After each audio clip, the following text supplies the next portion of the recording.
onde eu atuo, ela é muito boa.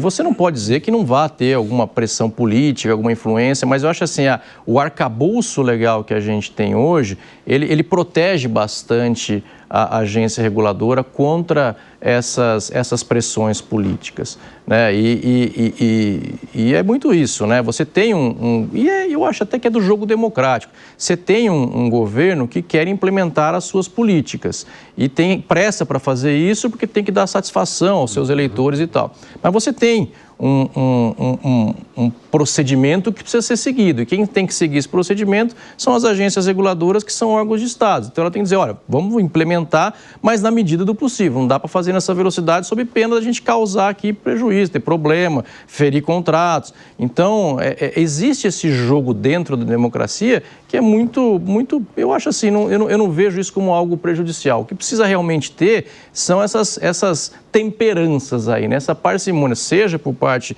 de um ente político, seja por parte de um ente de Estado, justamente para conseguir fazer que a coisa caminhe, mas caminhe de uma forma adequada e que não venha causar problema depois.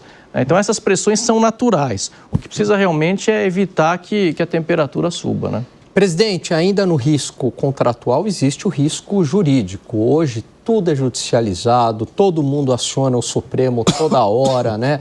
Decisões não ficam claras se é do Congresso Nacional, se é do Supremo Tribunal Federal. Como é que o setor elétrico vê essa situação, os investidores e as empresas? Bom, a judicialização no setor elétrico ela é péssima. Ela é muito ruim porque é um setor muito complexo. Então, em geral, o judiciário tem muita dificuldade de entender as questões do setor elétrico e muitas vezes as decisões acabam não sendo as melhores. Então, a associação participa de consultas quando há esses problemas? Participamos, a gente às vezes entra com um amicus curiae, que a gente chama, que é para tentar esclarecer para o juiz como é que funciona. A gente não entra defendendo, mas a gente entra explicando, ajudando a contribuir com... Várias vezes já fomos acionados pelo Supremo, inclusive, para trazer elementos para facilitar o entendimento. Didaticamente.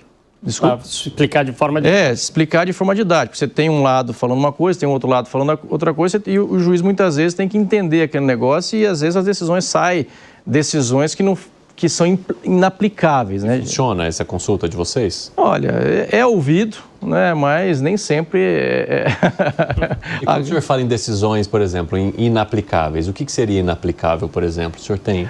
Tem várias situações. A gente tem discussões, por exemplo, de empresas que entram com alguma ação não querendo pagar a forma que foi estabelecido o pagamento, por exemplo, do uso da rede de transmissão. Você tem, por exemplo, uma tarifa de uso do sistema de transmissão e lá está dito que você tem que pagar o que você contratou.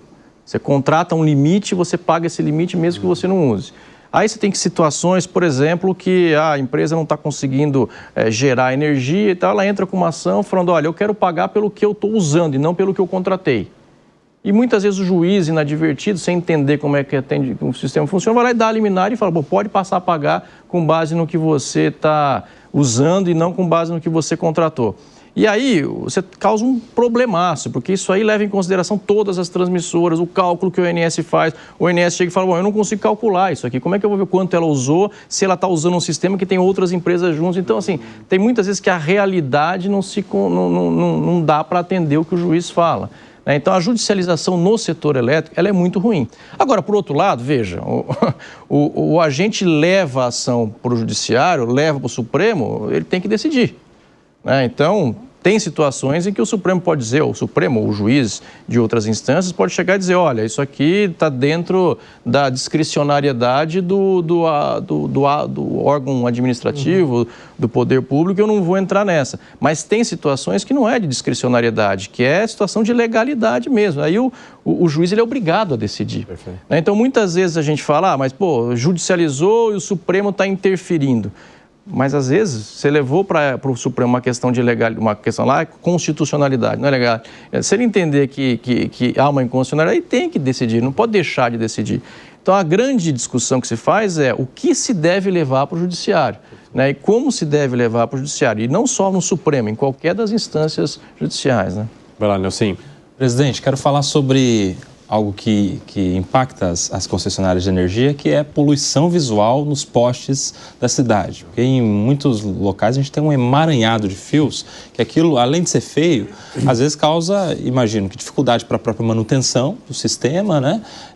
E vez ou outra até risco para os transeuntes, às vezes com fios quebrados no meio da rua, enfim. Isso envolve interesses também das concessionárias, porque aparentemente aquele espaço do poste é locado ou é cedido, não sei como é que isso está hoje, e há inclusive uma discussão disso na ANEEL, de como é que ficaria. Qual que é a sua posição, sua avaliação sobre essa questão? Essa situação é extremamente complicada pelo seguinte, como o poste ele integra o ativo da concessionária de serviço público, a concessionária ela é obrigada a deixar a concessionária de telefonia, de TV a cabo, de internet, entrar e se fixar lá. Óbvio que tem os locais que elas podem fixar.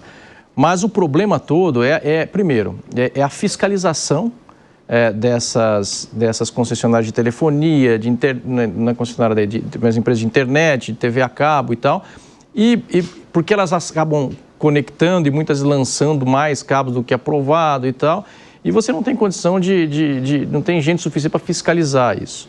Né? E outro problema também é que às vezes você tem alguma queda de fio e cai em cima daquela rede e aí você tem curto-circuito nas casas e tudo mais, com sobrecarga de energia e tal. Então, é uma situação muito complicada e que a ANEEL realmente vem atuando. Inclusive, no próprio decreto de renovação das concessões de distribuição, tem lá uma regrinha do posteiro, porque a ideia era que a concessionária de distribuição não fosse mais responsável por gerir o poste. Seria uma terceira empresa que faria esse tipo de gestão. Mas não está claro como é que seria a remuneração, talvez ficaria mais caro para o consumidor, então é algo que precisaria ser feito. Agora, a verdade é o seguinte, você tem uma situação instalada que é muito ruim, né? Você vê lá aquela fiação e basicamente essa fiação é fiação de telefonia, TV a cabo e internet, porque a fiação de energia elétrica está por cima, né? Mas ela é um problema visual tremendo. Né? Que talvez na periferia, né? Exato. Então, aí a solução é aquela que a gente tem conversado, mas que de novo é impagável, que é a questão de você enterrar os cabos, né? Você teve algumas experiências que as empresas privadas se cotizaram e fizeram isso, mas essa é uma discussão que não dá para ser feita sem você envolver Estado, município, União, por conta do custo que se teria para fazer, né?